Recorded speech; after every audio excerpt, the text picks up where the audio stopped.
નમસ્કાર વિદ્યાર્થી મિત્રો, આજે આપણે વિજ્ઞાન વિષય સાથે ફરી મળ્યા છીએ એકવાર અને આજે આપણે ભણવા જઈ રહ્યા છીએ આહારના ઘટકો. આહાર એટલે આ શબ્દથી આપણે પરિચિત છીએ. આપણે સમયસર જે ખોરાક લઈએ છીએ એને આપણે આહાર કહીએ છીએ.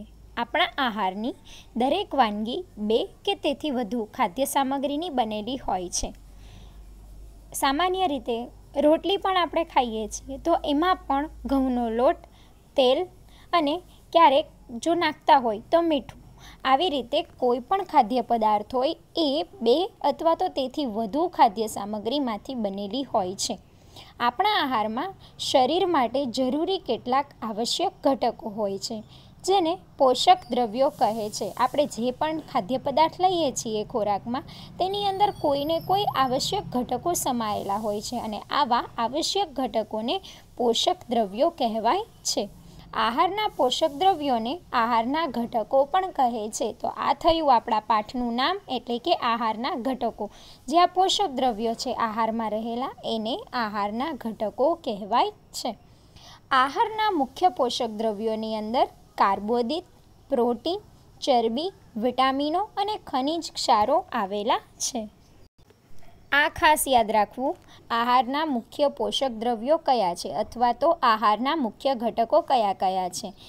મેં તમને નીચે આપેલું છે: કાર્બોદિત, ચરબી, પ્રોટીન, વિટામિન અને ખનિજ ક્ષારો. આ ઉપરાંત પાચક રેશા અને પાણી એ પણ આપણા આહારમાં સમાવેશ થાય છે જે શરીરને ઉપયોગી છે. આ જેટલા પણ પોષક દ્રવ્યો આપ્યા છે આમાંથી એક પણની જો કમી આપણા શરીરમાં દેખાય અથવા તો સર્જાય તો એની આડઅસર આપણા શરીરને અવશ્ય થાય છે. પાચક રેશા જે છે એ વૃક્ષાંશના નામે પણ ઓળખાય છે. એનો ઉપયોગ ઘણી ઓછી માત્રામાં થાય છે. એની જરૂર આપણા શરીરની અંદર ઘણી ઓછી માત્રામાં હોય છે, એટલે એને આપણે મુખ્ય પોષક દ્રવ્યોમાં સમાવેશ નથી કરતા, પરંતુ એની હાજરી શરીરની અંદર આવશ્યક છે. પાચક રેશાને બીજા મેં કહ્યું તેમ વૃક્ષાંશના નામે પણ ઓળખવામાં આવે છે. જે આહારમાંથી આ બધા જ પોષક દ્રવ્યો આવશ્યક માત્રામાં મળી રહેતા હોય તે આહારને સમતોલ આહાર કહેવામાં આવે છે. આમાંથી એક પણ પોષક દ્રવ્ય બાકી ન રહેવું જોઈએ. એક એવો આહાર કે જેની અંદરથી આ તમને સ્ક્રીન પર આપેલા દરેક બધા જ પોષક દ્રવ્યો એક જ આહારમાંથી મળી રહેતા હોય તો એવા આહારને આપણે શું કહી શકીએ છીએ? સમતોલ આહાર. આવા પોષક દ્રવ્યો જે ખાદ્ય પદાર્થમાંથી મળી રહે છે તે ખાદ્ય પદાર્થોને તે પોષક દ્રવ્યના સ્ત્રોતો કહે છે. ઉદાહરણ તરીકે ચરબી. આપણને ચરબી મેળવવી હોય તો આપણે કયા એવા તો ખાદ્ય પદાર્થનો ઉપયોગ કરી શકીએ કે જેમાંથી આપણને ચરબી આવશ્યક માત્રામાં મળી રહે. ઉદાહરણ તરીકે ઘી, તેલ, મગફળી, એવા તેલીબિયા, આ બધા જ જે છે એમાંથી આપણને ચરબી પ્રાપ્ત થાય છે. તો આ જે ઘી છે, મગફળી છે, બધા જ તેલીબિયા છે એ ચરબીના સ્ત્રોત કહી શકાય. એટલે કે આ પોષક દ્રવ્યો છે એ આપણને જે ખાદ્ય પદાર્થોમાંથી મળી રહે છે એ ખાદ્ય પદાર્થોને તે પોષક દ્રવ્યના સ્ત્રોત તરીકે ઓળખવામાં આવે છે. હવે આપણને બધાને ખબર છે કે આપણે જે ખોરાક છે એને કાચો નથી ખાતા, એને આપણે રાંધીએ છીએ. જો ખોરાકને વધુ પડતો રાંધવામાં આવે અથવા તો ફળો કે શાકભાજી છે એને છાલ ઉતારવાથી તેમજ ચોખા અને દાળ જેવી વસ્તુને વારંવાર જો ધોવામાં આવે તો એમાં રહેલા પોષક દ્રવ્યોનો નાશ થાય છે. આપણને ખબર છે કે કેટલાક ફળો એવા હોય કે જેની છાલ ઉતારીને ખાવા આવશ્યક હોય છે, પરંતુ કેટલાક ફળો એવા છે કે જેને આપણે છાલ સાથે ખાઈ શકીએ છીએ છતાં પણ આપણે છાલ ઉતારીને ખાતા હોઈએ છીએ. તો એનાથી શું થાય છે કે એની અંદર રહેલા પોષક દ્રવ્યો નાશ પામે છે અથવા તો તેની માત્રા ઓછી થાય છે. એક ઉદાહરણ આપીને સમજીએ તો કે સફરજનને છાલ ઉતારીને ખાવું આવશ્યક નથી, પરંતુ છતાં પણ આપણે કેટલાક લોકોને એની છાલ ઉતારીને ખાતા જોયા હશે. તો આવું ન કરવું જોઈએ, કારણ કે એમાં રહેલા પોષક દ્રવ્યોની માત્રામાં ઘટાડો થાય છે. જો આપણા આહારમાં ચરબીનું પ્રમાણ વધી જાય તો તે મેદસ્વીતાનું કારણ બને છે. આપણે વધારે પડતું ચરબીવાળા ખોરાકો ખાતા હોઈએ જેથી કરીને આપણા શરીરની અંદર ચરબીનું પ્રમાણ આવશ્યક માત્રા કરતાં વધી જાય છે અને એ શાનું કારણ બને છે? મેદસ્વીતા. મેદસ્વીતા એટલે શું કે આપણી જે ચામડી હોય એની અંદર ચરબીના થર જામી જાય છે અને એને કહેવાય મેદસ્વીતા. એટલે કે આપણે એને શું કહીએ છીએ કે વધારે પડતા જે જાડા માણસો હોય એને કહીએ કે એની અંદર ચરબીનું પ્રમાણ વધારે છે, તો એ થયું મેદસ્વીતાનું કારણ અને એના માટે જવાબદાર છે ચરબીનું વધારે પડતું પ્રમાણ. હવે આપણે આ જેટલા પણ પોષક દ્રવ્યો છે તેના કાર્યો જોવાના છે કે આપણા શરીરની અંદર એની શું આવશ્યકતા છે. પહેલું આપણે જોઈએ કાર્બોદિત. કાર્બોદિત પદાર્થો એ ઉર્જાનો મુખ્ય સ્ત્રોત છે. તે શરીરને જરૂરી શક્તિ પૂરી પાડે છે. આપણું શરીર છે, અન્ય ક્રિયાઓ કરીએ છીએ, કોઈ પણ સવારથી લઈને સાંજ સુધી આપણે કોઈને કોઈ કાર્યમાં કાર્યરત રહીએ છીએ તો એના માટે ઉર્જા વપરાય છે શરીરમાંથી અને આ ઉર્જાનો મુખ્ય સ્ત્રોત એ કાર્બોદિત છે અને આ કાર્બોદિતયુક્ત પદાર્થો તે શરીરને જરૂરી શક્તિ પણ પૂરી પાડે છે. આપણે આટલું બધું કામ કરીએ છીએ તો એના માટે શક્તિ તો જોશે ને, તો એ શક્તિનો પુરવઠો આપણને આ કાર્બોદિતયુક્ત પદાર્થો પૂરો પાડે છે. હવે આપણે જોવાનું છે બીજું ચરબી. ચરબીની આપણા શરીરમાં શું આવશ્યકતા છે? તો તે શરીરને ગરમી અને શક્તિ બંને પૂરા પાડે છે. તે શરીરમાં ઉર્જા સંચય માટે ઉપયોગી છે. આપણને ખોરાક ખાઈ લીધો, ઉર્જા મળી પણ ગઈ, પરંતુ આપણે એ સમયે કોઈ કાર્ય કરતા નથી તો એ ઉર્જાનો સંચય થશે, એટલે કે એનો સંગ્રહ થશે. તો આ ઉર્જા સંચય એ ચરબી દ્વારા થાય છે. વધારાની ચરબી એ શરીરમાં ચામડી નીચે જમા થાય છે. તેનો ઉપયોગ વિષમ પરિસ્થિતિમાં પોષણ મેળવવા તથા ઠંડી સામે રક્ષણ મેળવવા માટે થાય છે.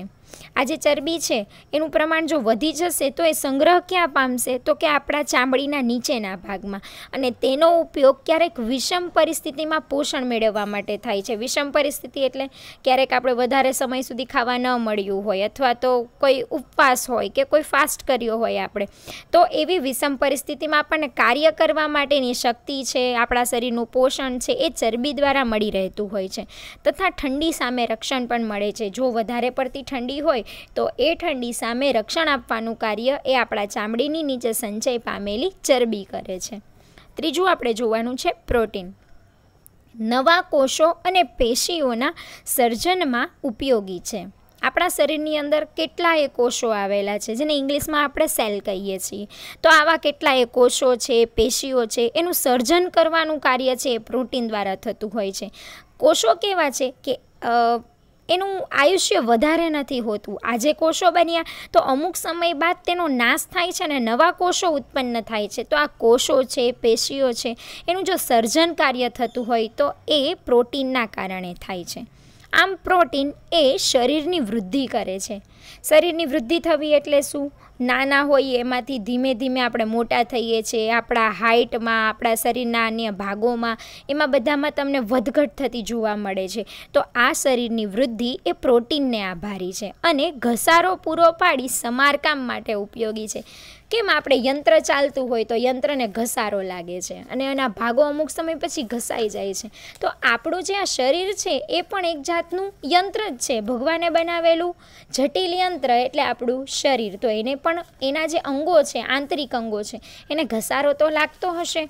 તો એ ઘસારાને પૂરો પાડી એટલે કે એના સામે રક્ષણ આપી અને આપણા શરીરનું સમારકામ કરવાનું કાર્ય એ પણ આ પ્રોટીન દ્વારા જ થાય છે. હવે આપણે આગળ જોવાનું છે વિટામિન.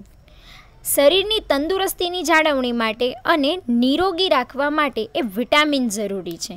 શરીરને તંદુરસ્ત રાખવું એટલે કે રોગો સામે રક્ષણ મેળવવું, નિરોગી રાખવું, એના માટે વિટામિન અતિ આવશ્યક છે. વળી આ જે વિટામિનો છે એ આંખ, હાડકાં, દાંત અને પેઢાને સ્વસ્થ રાખે છે. આંખની ક્ષમતા ઓછી થઈ જવી, ક્યારેક આપણા હાડકાં મજબૂત ન હોવા, દાંતમાં દુખાવો થવો, દાંતમાંથી લોહી નીકળવું, પેઢા હોય, આપણા ક્યારેક પેઢામાંથી લોહી નીકળતું હોય છે. તો આ બધી જ સમસ્યાઓ જ્યારે ઉદ્ભવે છે એના માટે માત્ર ને માત્ર જવાબદાર હોય છે વિટામિન. અને જ્યારે આપણે યોગ્ય માત્રામાં વિટામિન નથી લેતા ત્યારે આવા આંખ છે, હાડકાં છે, દાંત છે, પેઢા છે, આ બધા જને લગતી સમસ્યાઓ આપણા શરીરમાં ઉદ્ભવતી હોય છે. જેથી પૂરતા પ્રમાણમાં વિટામિનો મળી રહે એવો આહાર આપણે આપણા ડેઈલી જીવનમાં યુઝ કરવો જોઈએ. હવે આપણે જોવાનું છે ખનિજ ક્ષારો. આ જે ખનિજ ક્ષારો છે એનો ઉપયોગ આપણા શરીરની અંદર હાડકાં, દાંત અને રુધિર વગેરેના બંધારણમાં તથા શરીરના યોગ્ય વિકાસ અને સારા સ્વાસ્થ્ય માટે જરૂરી છે. રુધિરનું બંધારણ થવું, રુધિર બનવું એના માટે પણ ખનિજ ક્ષારો આવશ્યક છે. આ ઉપરાંત પાચક રેસા અને પાણી એ પણ આપણા શરીરને ઉપયોગી છે. તો હવે આપણે થોડુંક આ પાચક રેસા અને પાણીની અગત્યતા સમજી લઈએ. પાચક રેસાનો આપણા શરીરમાં શું ઉપયોગ છે? તે મળોત્સર્જનમાં મદદરૂપ થાય છે. આપણે જે ખોરાક ખાઈએ છીએ એમાંથી યોગ્ય ખોરાક એટલે કે જેટલી જરૂર છે એટલો ખોરાકનું રુધિર બની જાય છે કે અન્ય કોઈ કાર્યોની અંદર તેનું રૂપાંતર થતું હોય છે. પરંતુ ન પચેલો ખોરાક એટલે કે કચરારૂપ ખોરાક એ અંતે મળ દ્વારા આપણે નિકાલ કરીએ છીએ. તો આ મળોત્સર્જનની ક્રિયાની અંદર આ પાચક રેસા આવશ્યક છે. અને પાણી લાગે આપણને નાનકડું નામ, પરંતુ પાણીની આવશ્યકતા આપણા શરીરની અંદર ખૂબ જ વધારે છે. શરીરમાં વાયુઓ, પોષક તત્વો અને ઉત્સર્ગ દ્રવ્યોનું વહન એ પાણી દ્વારા થાય છે. શરીરની અંદર વાયુઓ રહેલા છે, પોષક તત્વો પણ બની ગયા, પોષક દ્રવ્યો એની અંદર રહેલા છે, ઉત્સર્ગ દ્રવ્યો રહેલા છે. તો આ બધાનું વહન થવા માટે પાણી અતિ આવશ્યક છે. આપણા શરીરની અંદર પાણીની માત્રા જો ઘટી જાય તો આપણને એને લગતી કોઈ ને કોઈ બીમારી જોવા મળે છે. ખાસ કરીને જ્યારે વધારે પડતા ડાયરિયા થઈ ગયા હોય કે વોમિટિંગનો પ્રોબ્લેમ ચાલુ થયો હોય, આ સમય દરમિયાન આપણા શરીરનું પાણી એ પતી જતું હોય છે અને એના માટે આપણે ગ્લુકોઝની બોટલ લગાવવી, ગ્લુકોઝના બાટલા ચડાવવા પડતા હોય છે. તો આવી રીતે પાણી એ આપણા શરીરની અંદર અતિ આવશ્યક ઘટક છે અને એનું પ્રમાણ આપણા શરીરની અંદર જળવાઈ રહેવું જરૂરી છે. હવે આપણે જોવાનું છે સ્ત્રોત. સ્ત્રોત એટલે હું તમને આગળ જ સમજાવી ગઈ કે આ દરેક પોષક દ્રવ્યો જે પદાર્થમાંથી આપણને પ્રાપ્ત થાય છે એને આપણે સ્ત્રોત કહીએ છીએ. હવે આપણે જોવાનું છે પહેલું તો ચરબીના સ્ત્રોત, એટલે કે ચરબી આપણને ક્યાંથી મળી રહે છે. મગફળી, તલ, કોપરું, તેલ જેવા વનસ્પતિજ તેલી પદાર્થો તેમજ કાજુ, બદામ, અખરોટ જેવા સૂકા મેવા અને ઘી, દૂધ, દૂધની બનાવટો, ઈંડા, માછલી જેવા પ્રાણીજ પદાર્થોમાંથી આપણને ચરબી મળી રહેતી હોય છે. ખાસ કરીને આ મગફળી છે, તલ છે, કોપરું છે, જે તેલી પદાર્થો છે કે જેને તમે જોરમાં દબાવશો તો અંદરથી તેલ નીકળશે, એટલા માટે એની તેલી પદાર્થો કહેવાય છે. તો આ દરેક પદાર્થો એ ચરબીના સ્ત્રોત છે કે જેમાંથી આપણને આવશ્યક માત્રામાં ચરબી મળી રહે છે. હવે આપણે જોવાનું છે કાર્બોદિતના સ્ત્રોત, એટલે કે કાર્બોદિત પદાર્થો આપણને ક્યાંથી મળી રહે છે. ઘઉં, ચોખા, બાજરી, મકાઈ, ધાન્યો, બટાકા અને શક્કરિયા જેવા કંદમૂળ તથા શેરડી, ગોળ, મધ જેવા ગળ્યા પદાર્થોમાંથી તેમજ ચીકુ, કેળા, સફરજન જેવા ગળ્યા પદાર્થોમાંથી આપણને કાર્બોદિત આવશ્યક માત્રામાં મળી રહે છે. કાર્બોદિતના સ્ત્રોતો ફરી એક વખત જોઈ જઈએ તો કે ઘઉં છે, ચોખા છે, બાજરી છે, જુવાર છે વગેરે જેવા ધાન્યો તથા બટેકા અને શક્કરિયા જેવા કંદમૂળ કે જે જમીનની અંદર ઉગતા હોય છે તથા શેરડી, ગોળ અને મધ જેવા ગળ્યા પદાર્થો અને ગળ્યા ફળોમાંથી આપણને કાર્બોદિત મળી રહે છે. હવે આપણે જોઈએ પ્રોટીનના સ્ત્રોતો. મગ, તુવેર, અડદ, વાલ, વટાણા, ચણા, સોયાબીન, રાજમા વગેરે જેવા કઠોળમાંથી આપણને પ્રોટીન મળી રહે છે. કહેવાનો મતલબ કે જેમ કઠોળનું પ્રમાણ આપણા શરીરના આહારની અંદર વધારે હશે તેમ આપણને પ્રોટીન વધારે મળશે. તથા દૂધ, માખણ, પનીર, ઈંડા, માછલી વગેરે જેવા પ્રાણીજ પદાર્થોમાંથી પણ આપણને પ્રોટીન મળી રહેતું હોય છે.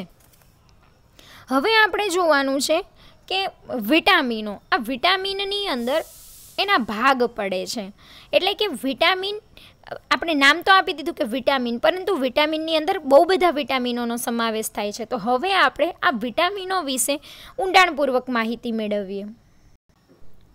ચલો હવે વિટામિનની અગત્યતા તરફ થોડાક આગળ વધી રહ્યા છીએ. તો વિટામિનોના પ્રકાર પડે છે. Vitamin A, vitamin B, vitamin C, vitamin D, vitamin E અને વિટામિન કે. એટલે કે વિટામિન એથી લઈને vitamin A, B, C, D, E અને K આ વિટામિનોના પ્રકાર છે.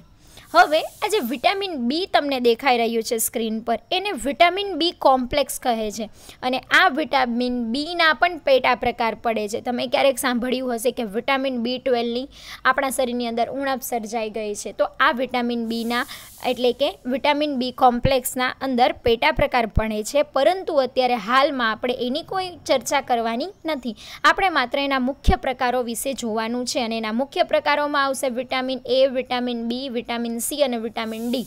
આ 4 વિટામિનો આપણે આ 4 વિટામિનો વિશે આ પાઠમાં માહિતી મેળવવાની રહેશે. હવે જે આ વિટામિનનો પ્રકાર પાડવામાં આવ્યા છે એમાંથી કેટલાક વિટામિનો એવા હોય છે કે જે ચરબીની અંદર દ્રાવ્ય થાય છે અને કેટલાક વિટામિનો એવા છે કે જે માત્ર પાણીમાં જ દ્રાવ્ય થઈ જાય છે. હવે જોઈએ તો વિટામિન A, B, C અને વિટામિન ડી એ મુખ્ય વિટામિનો છે. તે સિવાય વિટામિન E અને K પણ થોડી માત્રામાં જરૂરી છે. આ વિટામિનોમાંથી વિટામિન A, D, E અને K આ 4 વિટામિનો જે છે એ ચરબીમાં દ્રાવ્ય થાય છે, તેથી તેને ચરબી દ્રાવ્ય વિટામિન કહેવામાં આવે છે. જ્યારે બાકી રહ્યા વિટામિન બી અને વિટામિન સી એ પાણીમાં દ્રાવ્ય થતા હોવાથી તેને જલદ્રાવ્ય વિટામિનો કહે છે. વિટામિનોનો મુખ્ય સ્ત્રોત લીલા શાકભાજી અને ફળો છે. આ ઉપરાંત થોડી ઘણી માત્રામાં દૂધ, ઈંડા, માંસ, માછલી વગેરેમાંથી પણ વિટામિનો મળી રહે છે. હવે આપણે દરેક વિટામિનના સ્ત્રોતો અને તેની અગત્યતા વિશે જોવાનું છે.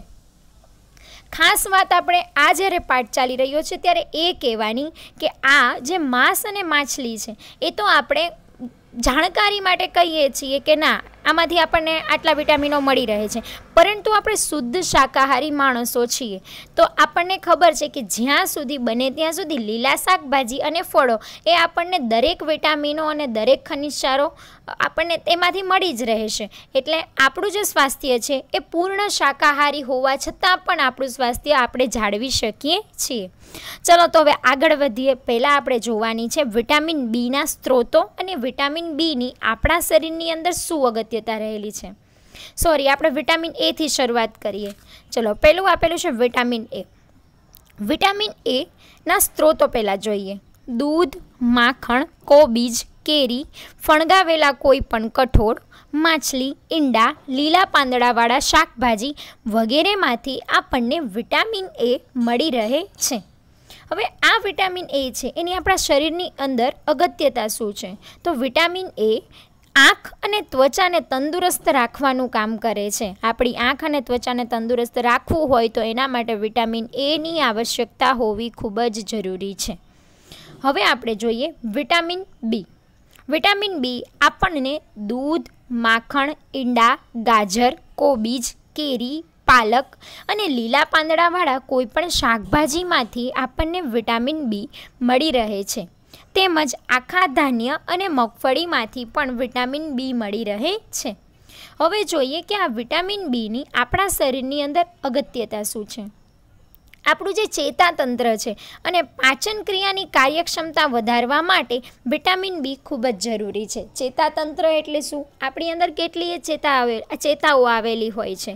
આ ચેતાઓ ભેગી મળીને ચેતાતંત્રની રચના થતી હોય છે. ચેતાતંત્રની કાર્યક્ષમતા વધારવી હોય કે સંપૂર્ણ રીતે કાર્યરત રહે એના માટે વિટામિન બી જરૂરી છે. તેમજ પાચન ક્રિયાની કાર્યક્ષમતા વધારવા માટે પણ વિટામિન બીની આવશ્યકતા છે. કોષો અને સ્નાયુઓની ક્રિયાશીલતા વધારે છે. વિટામિન બીનો બીજો ઉપયોગ છે આપણા શરીરની અંદર રહેલા કોષો યાની કે સેલ અને સ્નાયુઓની ક્રિયાશીલતા વધારવા માટે વિટામિન બી જરૂરી છે. હવે આપણે જોવાનું છે વિટામિન સી. આજે વિટામિન સી એક એવું વિટામિન છે જે ખાસ કરીને આપણને ખાટા ફળોમાંથી મળી રહેતું હોય છે, જેવા કે આમળા, લીંબુ, મોસંબી, નારંગી, ટામેટાં વગેરે જેવા કોઈ પણ ખાટા ફળો હોય એમાંથી આપણને વિટામિન સી મળી રહે છે. વિટામિન સીની આપણા શરીરની અંદર અગત્યતા શું છે? તો ખાસ તો રોગ પ્રતિકારક શક્તિમાં વધારો કરે છે. આપણા શરીરમાં કોઈ પણ રોગ લાગુ ન પડે, એટલે કે રોગ પ્રતિકારક શક્તિ એટલે કે ઇમ્યુનિટી પાવર વધારવો હોય તો આપણને વિટામિન સીની આવશ્યકતા જરૂરી છે. તથા દાંતના પેઢાની તંદુરસ્તી વધારવા માટે પણ તે મદદ કરે છે. આપણું જે દાંત છે એની તંદુરસ્તી વધારવી હોય, પેઢાની તંદુરસ્તી વધારવી હોય તો એના માટે વિટામિન સી યુક્ત આપણે ફળોનો આહારમાં ઉપયોગ કરવો જોઈએ. હવે આપણે જોવાનું છે વિટામિન ડી. વિટામિન ડી આપણને દૂધ, માખણ, ઈંડા, લીલા પાંદડાવાળા શાકભાજી અને સૂર્યપ્રકાશ એ અગત્યના વિટામિન ડીના સ્ત્રોતો છે. હવે જે આ વિટામિન ડી છે એનો મુખ્ય સ્ત્રોત ખાસ કરીને સૂર્યપ્રકાશ છે. સવાર કે સાંજનો જ્યારે કુમળો તડકો હોય એમાંથી આપણને યોગ્ય માત્રામાં વિટામિન ડી મળી રહેતું હોય છે. અને તેની અગત્યતા આપણા શરીરની અંદર છે હાડકાની યોગ્ય વૃદ્ધિ માટે ઉપયોગી છે. આપણા હાડકાનો યોગ્ય વિકાસ અને વૃદ્ધિ થાય એના માટે આપણે થોડો સમય સવારમાં સૂર્યપ્રકાશની અંદર એટલે કે સૂર્યના કિરણો હેઠળ બેસવું જોઈએ, જેથી કરીને આપણા હાડકાની મજબૂતાઈ વધે અને યોગ્ય તેની અને હાડકાની યોગ્ય રીતે વૃદ્ધિ થઈ શકે. હવે આપણે આ બધાનું અગત્યતા જોઈ ગયા, એના સ્ત્રોત જોઈ ગયા. હવે આપણે એ જોવાનું છે કે જો આ વિટામિનો છે એ આપણે યોગ્ય માત્રામાં નથી લઈ શક્યા, આપણા આહારની અંદર એનો સમાવેશ નથી કરી શકતા, તો એના કારણે આપણા શરીર પર એનો શું પ્રભાવ પડે છે, આપણા શરીર પર એની શું અસર થાય છે. તો જો આ ઉપરોક્ત વિટામિનોમાંથી કોઈ પણ વિટામિનની ઉણપ આપણા શરીરની અંદર સર્જાય, ઉણપ યાની કે અછત, જો કોઈ પણ વિટામિનની ઉણપ આપણા શરીરની અંદર સર્જાય તો એના કારણે, એના અભાવના કારણે આપણા શરીરની અંદર રોગ ઉત્પન્ન થતા હોય છે. અને આવા વિટામિનોના કારણે ઉત્પન્ન થતા રોગોને શું કહેવાય છે? ત્રુટિજન્ય રોગો કહે છે. ત્રુટિજન્ય રોગો, એની વ્યાખ્યા જોઈએ તો જે રોગો પોષક દ્રવ્યોના લાંબા સમય સુધીના અભાવના કારણે થતા હોય તો તેવા રોગોને ત્રુટિજન્ય રોગો કહેવામાં આવે છે. વિટામિનોની ઉણપથી થતા ત્રુટિજન્ય રોગોની અંદર રતાંધણાપણું, બેરી-બેરી, સ્કર્વી, સુક્તાન તથા ખનિજ ક્ષારોનો સમાવેશ થાય છે. ધારો કે આ વિટામિન એના સ્ત્રોત છે જે હું બોલી ગઈ હતી એ, બરાબર. ખાસ કરીને વિટામિન એ તમે આ ચિત્રમાં પણ જોઈ શકો છો.